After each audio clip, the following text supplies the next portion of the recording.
Matoli'ul anwari al-qulubu wal asroru.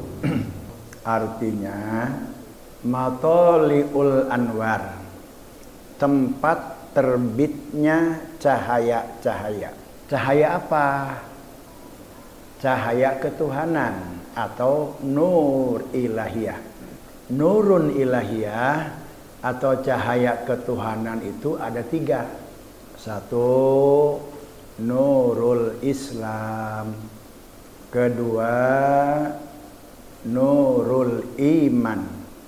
3, nurul ihsan. Badan kita ini terdiri dari jasmani dan ruhani. Kalau dadanya dada jasad atau jasmani, namanya sodrul jasmani. Di dalam sodrul jasmani ini ada yang namanya kolbun. Cuma kolbu di situ bukan hati, tapi jantung. Beda dengan kolbu ruhani. Kalau kolbu ruhani ya hati, tapi kalau kolbul jasmani itu jantung. Kalau hati bahasa Arabnya itu kabid. Kemudian limpa bahasa Arabnya tihal. Itu jasmani. Nah, kalau di dalam dada ruhani, jadi ruhani kita ini ada dada juga. Disebutnya sodurur ruhani. Di dalamnya itu ada kolbu. Yang kolbu ini punya 4 lapisan.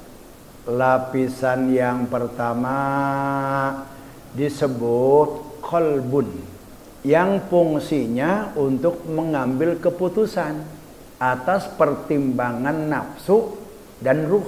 Kalau dia lebih cenderung kepada nafsu, cenderung kepada ketidakbaikan. Kalau dia lebih mempertimbangkan ruh, maka akan selalu mendekat kepada Allah Subhanahu wa taala keputusannya. Yang kedua, lapisan yang kedua dari kolbun, yang kedua fuad. Fuad ini kalau bahasa kita itu hati nurani. Fuad ini selalu berbicara hak, selalu berbicara benar.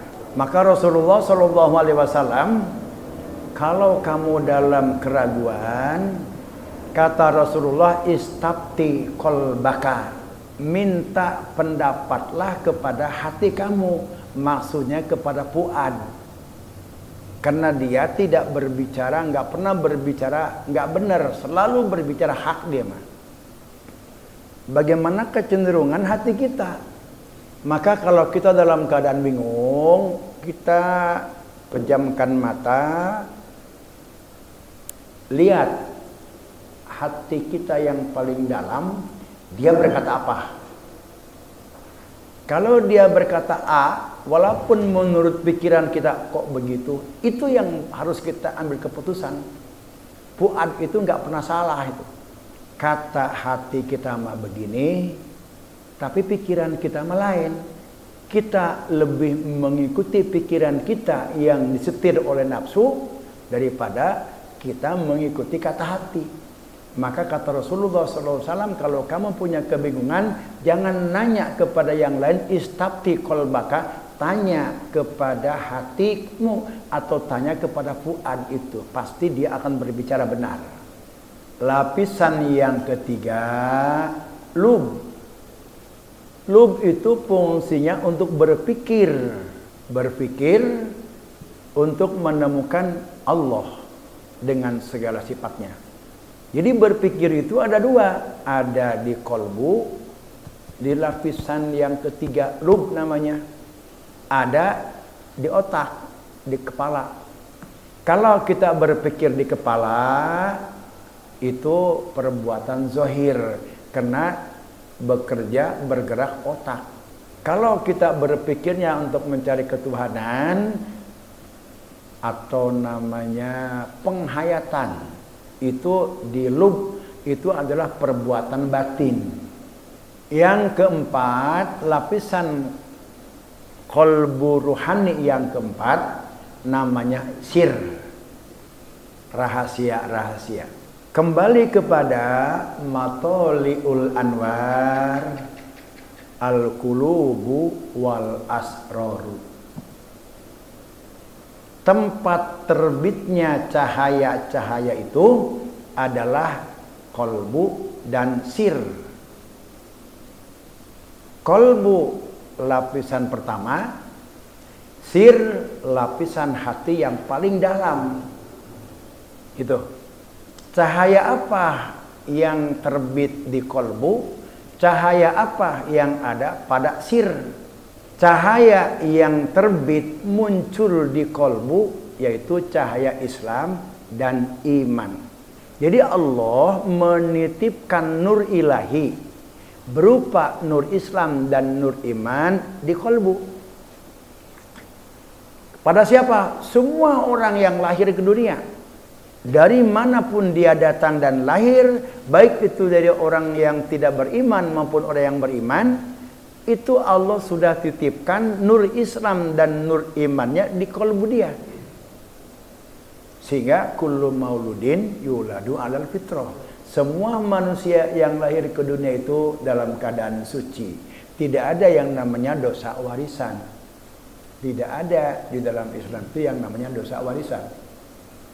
Semuanya bersih. Di kolbu lapisan yang pertama Allah titipkan nur Islam dan nur iman. Sedangkan nur ihsan itu ada di sir, di lapisan hati yang keempat, yang paling dalam. Karena itu dinyatakan oleh Imam Ibnu Athaillah Matla'ul Anwar Al-Qalbu wal Asrar. Sebagaimana langit tempat terbitnya cahaya-cahaya. Di langit itu banyak cahaya. Ada cahaya apa? Ada cahaya matahari, ada cahaya bulan, ada cahaya bintang-bintang. Di kolbu kita ada cahaya nur Islam, ada cahaya iman, ada cahaya ihsan. Yang paling tinggi itu di sir, di lapisan kolbu yang paling dalam. Cahaya-cahaya itu akan menerangi alam. Kalau matahari di siang hari cuaca terang, maka matahari ini akan menyinari bumi, sehingga semua orang itu bisa melihat apa saja di muka bumi ini dengan nur samsi, dengan sinar matahari. Kalau cuacanya terang, tidak ada kabut tebal, tidak ada awan tebal, atau tidak ada gerhana. Tapi kalau siang hari, mataharinya mah ada, tapi ada awan tebal, mau hujan poek. Kira-kira dunia terang enggak? Enggak. Matahari tidak bisa menyinari bumi karena sinar matahari terhalang oleh apa? Oleh kabut atau oleh awan yang tebal. Atau matahari tidak bisa menyinari bumi itu karena ada gerhana. Kalau matahari itu terjadi gerhana, maka kita disunatkan apa? Sholat. Artinya apa itu? Artinya kalau terjadi gerhana di dalam kolbu kita, nur Islam, nur iman tidak bisa menyinari tubuh kita. Nggak tahu benar salah. Bukan nggak ada nur Islam, nur iman di dalam kolbu kita, ada. Tapi nur Islam dan iman itu tidak bisa menyinari. Kenapa nggak bisa menyinari? Karena terhalang oleh gerhana. Apa gerhana kolbu itu? Maksiat. Kalau kita melakukan maksiat, baik itu maksiat zahir maupun maksiat batin, kalau kita melakukan dosa-dosa, baik itu dosa zahir maupun dosa batin, maka nur Islam itu tidak bisa menyinari badan dan otak kita. Ketika kita melakukan maksiat, artinya itu terjadi gerhana di dalam kalbu kita, sehingga nur Islam dan nur iman itu tidak bisa menerangi kalbu kita.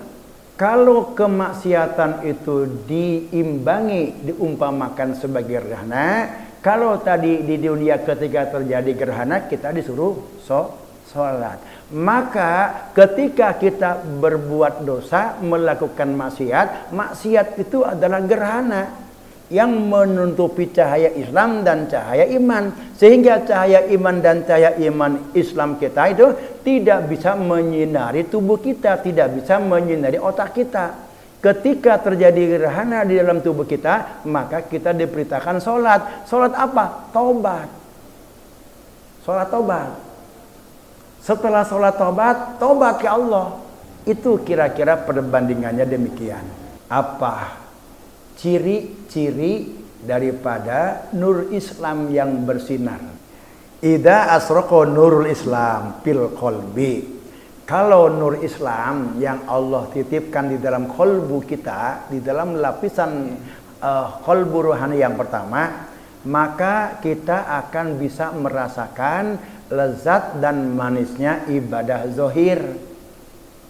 Seperti apa lezat atau manisnya ibadah zahir? Kahalawatis sholat. Sholat itu nikmat. Begitu sholat plong baik. Lamun orang jangan sholat, eta asa ribet, asa ayana, asa boga hutang. Sok ayan teh tah kitu tah lamun urang ya keur lagi jalan-jalan. Geus waktu zuhur, urang jangan sholat, eta rasana aya beban teh di hate teh boga hutang kitu tah. Jangan sholat. Waduh udah jam 2 ieu di mana ieu rest area ieu. Jangan sholat ieu jam 2 ieu jangan zuhur ieu. Eta teu tenang. Begitu sholat plong bae tah eta halawah ngaranna. Kelezatan, kenikmatan di dalam sholat. Kahalawati sholat, kita mendapatkan ketenangan di dalam sholat. Tenang.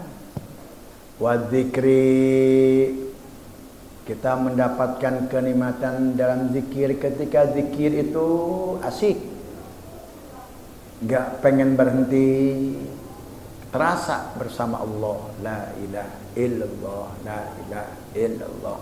Lamun orang zikir kedeng-kedeng neulean tasbih, ieu geus menang setengah kebal amat saputaran ge. Wah eta mah geus zikiran teh geus nikmat ngaran. Wa qiraatil Quran, baca Quran. Lamun orang geus mencorong nur Islam, begitu baca Quran sanajan urang teu paham kana maknana, sanajan urang teu paham kana tafsiran eta ayat Quran dibaca ku urang, Allah mere kangenahan maca Quran tenang jasa. Sekalipun kita enggak paham dengan ayat yang kita baca, apa ini maksudnya, kemana arahannya, tapi Allah berikan ketenangan. Nah itu menunjukkan nur Islam kita itu sudah bersinar. Wa ghairiha minal a'maliz zahirah, dan amalan-amalan yang lainnya dari amal-amal zahir. Kalau kita beramal ibadah yang bersifat zahir, ada terasa ketenangan, kedamaian dan kesenangan, itu menunjukkan bahwa nur Islam kita itu sudah bersinar dalam hati kita. Imam Hasan Al-Basri mengomentari tentang ibadah zahir. Apa kata beliau? Tahaqqaq al-halawata fi salasin. Carilah kenikmatan ibadah zahir fi salasin, pada 3 ibadah zahir. Apa itu? Fi sholat. Cari kenikmatan ibadah di dalam sholat. Wa zikri, cari kenikmatan ibadah di dalam zikir. Wa qiraatil Quran, dan cari kenikmatan di dalam baca Quran.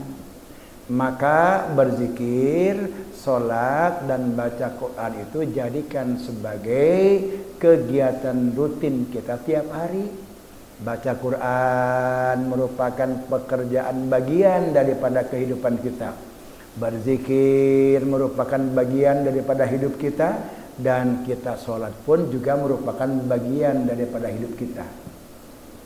upayakan supaya bisa dinikmati ketenangan lazatnya sholat, berzikir dan baca Quran. Karena 3 hal itu merupakan pokok dari ibadah-ibadah zahir lainnya. Fa illam tajiduha, kalau kamu belum bisa merasakan nikmatnya sholat, kalau kamu belum bisa merasakan nikmatnya zikir, kalau kamu belum bisa merasakan nikmatnya baca Quran, fa illam tajiduha, fa'lamu, ketahuilah, annal baba mughlaqun, bahwa sesungguhnya pintu-pintu kelezatan ibadah itu mughlaqun, Allah tutup. Ditutup ku Allah teh ya. Ialah mau orang berupaya untuk nikmat sholat. Hambar sholat itu enggak dirasakan apa-apa oleh kita. Itu menunjukkan Allah masih menutup pintu-pintu kelezatan sholat bagi kita, sehingga kita tidak bisa merasakan nikmatnya sholat. Nanti kita bahas kenapa Allah menutup pintu kelezatan bagi kita dalam beribadah zahir. Eta nur Islam. Lalu nur iman bagaimana? Ciri-ciri nur iman itu sudah bersinar. Apabila nur iman yang Allah titipkan di dalam kolbu itu bersinar, sudah menerangi, wajada halawati amalil batin, maka kita akan mendapatkan, merasakan nikmatnya amal-amal batin. Kahalawatil ikhlas, merasakan nikmatnya ikhlas. Wasidiki, merasakan nikmatnya jujur. Warido, merasakan nikmatnya ridho atas keputusan Allah. Wa ghairuha minal a'mal batinah, dan amal-amal ibadah batin lainnya. Orang sholat ikhlas. Ikhlas itu tidak berharap apapun dari sholat itu. Enggak baik. Kenapa sholat? Disuruh ku Allah. Enggak sakit tuh. Enggak ada pengen harapan-harapan lain di balik sholat itu. Itu namanya ikhlas. Ikhlas yang benar-benar ikhlas. Tidak berharap apapun dari ibadah yang kita lakukan itu. Maka ketika kita ibadah dengan keikhlasan, lalu akan terasa nikmatnya ikhlas di dalam beribadah itu. Itu artinya nur iman itu sudah bersinar. Asidku, jujur. Kita jujur, baik itu sebagai pegawai, jujur di dalam melaksanakan aturan. Kalau di pegawai itu aturannya datang jam 7, pulang jam 3 dengan harus ada absen. Lalu ya kita titip ke teman, pang nana tangan kentah, ayah perlu heula kan ngantrikan budak sekolah. Jika saya jam 10 kadang datang ke kantor, ditulislah jam 7 hadir, orang dikucak tanda tangan di buku. Nah terus di ring pinjar itu dibantu sama teman kita. Eta berarti itu jujur orang teh. Kalau kita nggak jujur, lain lah. Ada nggak tenang itu, takut ketahuan, lamun orang ngebohong jujur. Ada rasa ketahuan, rasa kita khawatir takut ketahuan. Maka kalau kita jujur, asidku, insya Allah Allah beri kedamaian di dalam batin kita. Kalau kita sudah melakukan sesuatu dengan penuh kejujuran, tenang dalam hati, itu artinya nur iman kita itu sudah bersinar, sudah bercahaya. Warido, kita ridho dengan segala keputusan Allah, apapun yang Allah putuskan. Dengan kita yakin bahwa Allah itu innallaha la yuridu abdahu illa khairan. Apapun yang Allah putuskan untuk hambanya semua baik. Kita yakin dengan itu, apapun yang Allah putuskan buat kita, itulah yang terbaik buat kita. Karena Allah Maha tahu, sedangkan kita mah nggak tahu. Berarti nur iman kita udah bersinar di dalam kalbu kita. Kalau kita diputuskan Allah itu misalkan banyak masalah atau hidup dalam kesengsaraan, kita nggak ridho, berarti nur iman kita itu terjadi gerhana, tidak bisa menerangi kolbu atau pikiran kita. Yang ketiga, nur ihsan. Kalau nur ihsan kita yang Allah titipkan di dalam sir itu bersinar, sudah menerangi akal kita, sudah menerangi kolbu kita, wajada halawatal musyahadah, maka Allah berikan kenikmatan musyahadah kepadanya. Kita melihat alam, Allah berikan musyahadah. Begitu kita musyahadah, menyaksikan sifat-sifat Allah pada setiap alam yang kita lihat, pada setiap alam yang kita dengar, pada setiap alam yang kita rasakan, akan terasa nikmatnya musyahadah itu. Nah, itu nur ihsan sudah menyinari kita. Nah, ini udah masuk ke wilayah hakikat. Jadi ihsan itu kaitannya udah dengan muraqabah, musyahadah, makrifat. Ini udah wilayah hakikat itu. 3 tahapan itu berurutan. Nggak bisa orang itu bisa menikmati musyahadah kalau dia belum bisa menikmati amal zahir. Sholat belum terasa nikmat. Oh, dia udah merasakan ketemu ketenangan musyahadah. Nggak bisa. Nggak bisa. Apa sebabnya? Sebab kata Syekh Ibnu Athaillah itu, wahai murid, yang pertama akan kamu peroleh itu adalah kenikmatan amal zahir. Summa halawata amal batin, kemudian kenikmatan amal batin. Summa halawatal musyahadah, kemudian kenikmatan musyahadah.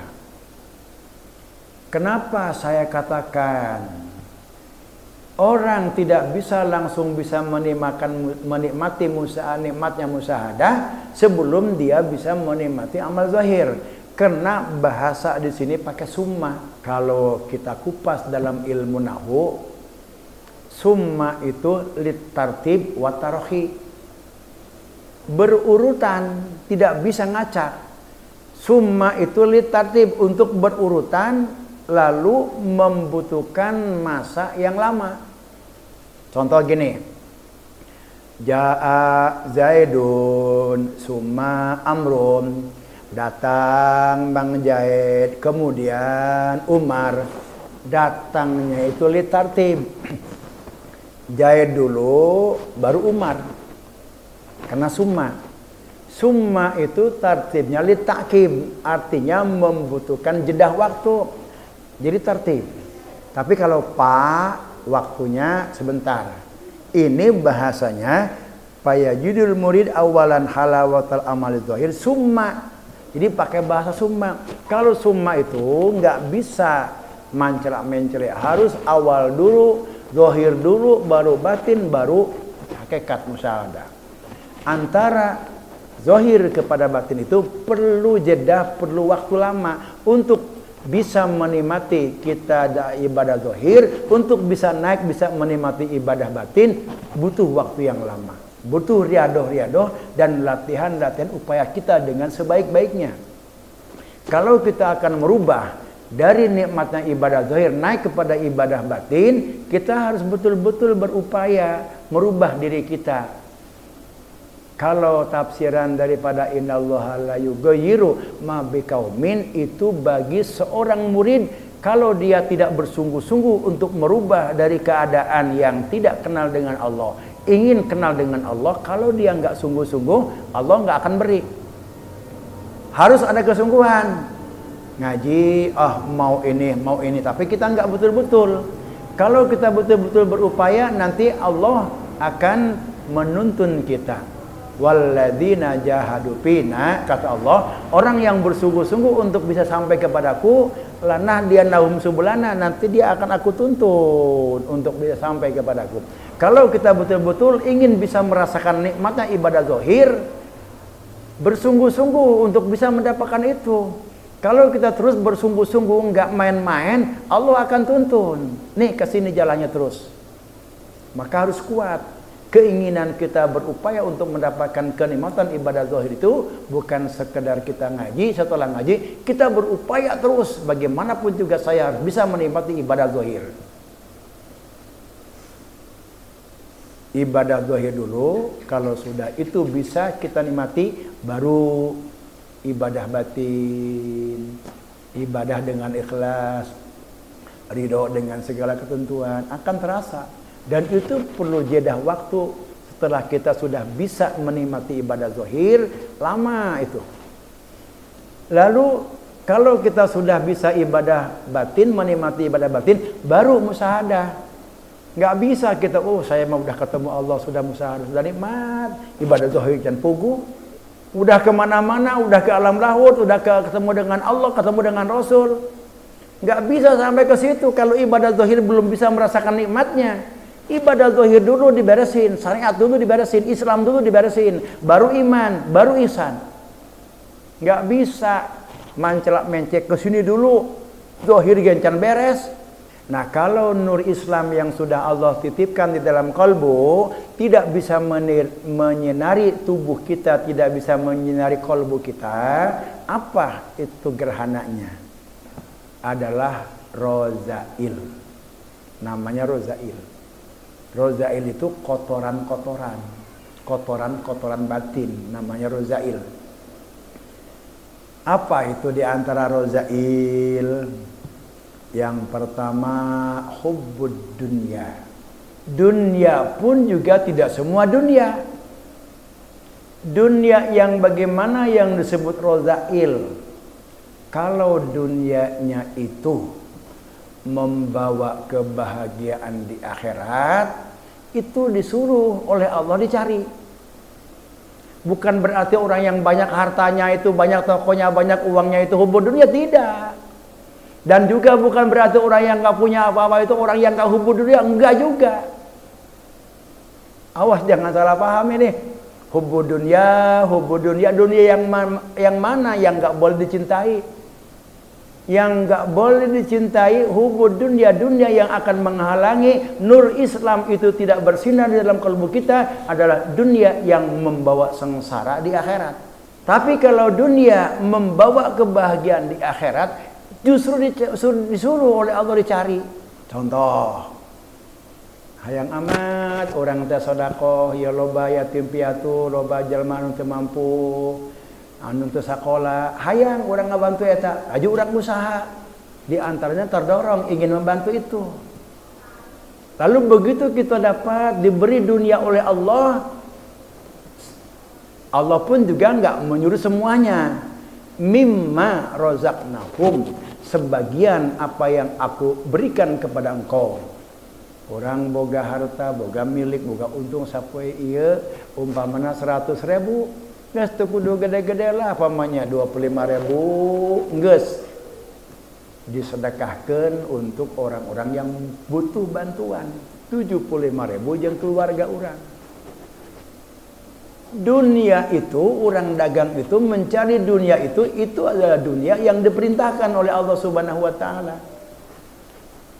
Tapi lamun hayang amat orang ieu boga imah, ya hirup kontrak bae saumur-umur.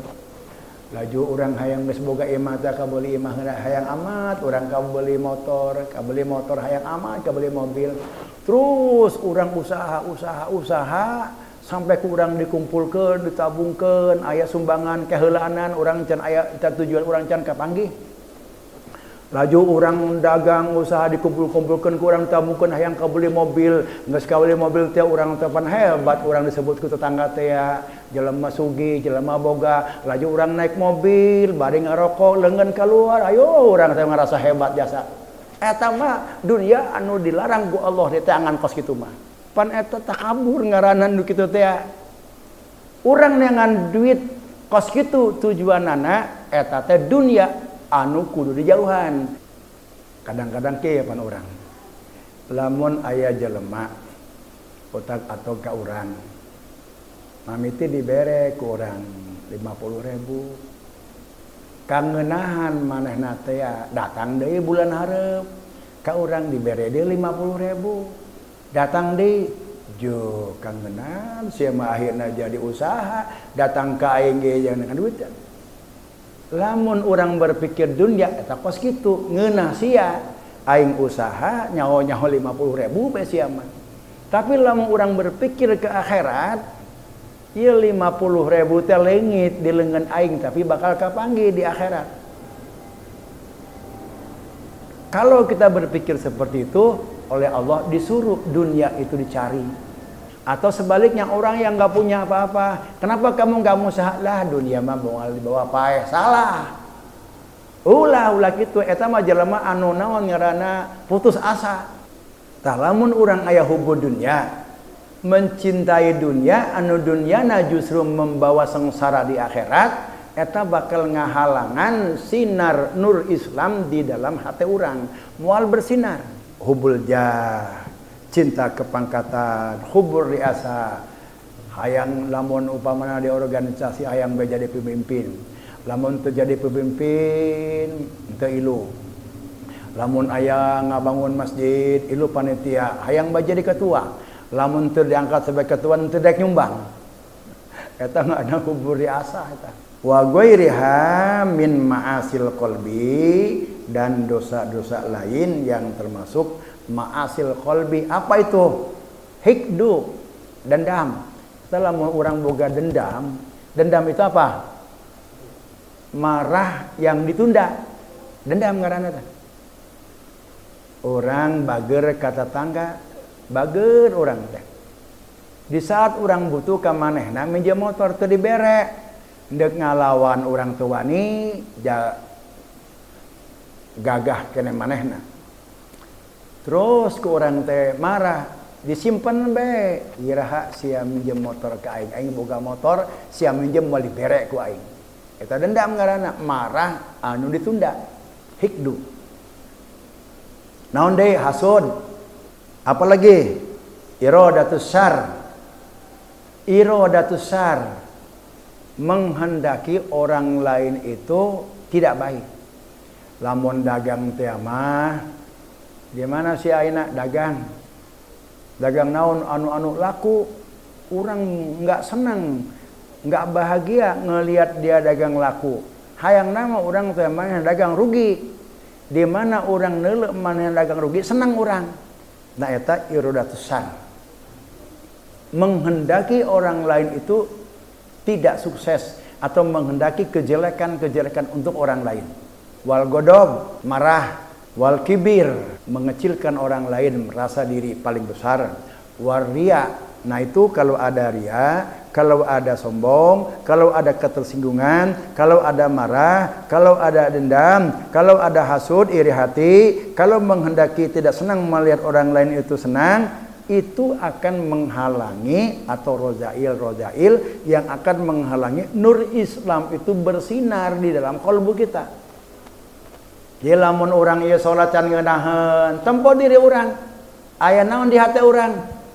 Aya sombong, aya kibir, aya ria, aya marah, tersinggung, berbicara harga diri. Geus eta mah moal ngeunahkeun ibadah teh moal. Aduh ya mas, ieu mah geus pagawean sampai urang ieu mah eta bener mah ieu. Eta masyaallah, mudah-mudahan Allah mereka mudahan ka urang ngabimbing ulah aya godob, ulah aya dendam, ulah aya hasud, ulah aya marah di hati urang supaya nur ilahiyah, nur Islam, nur iman anu Allah titipkeun di qalbu urang ieu menerangi pikiran jeung tubuh urang. Tah eta maksud daripada matoliul anwar al-qulub wal asrar. Hikmah yang ke-150. Wallahu a'lam.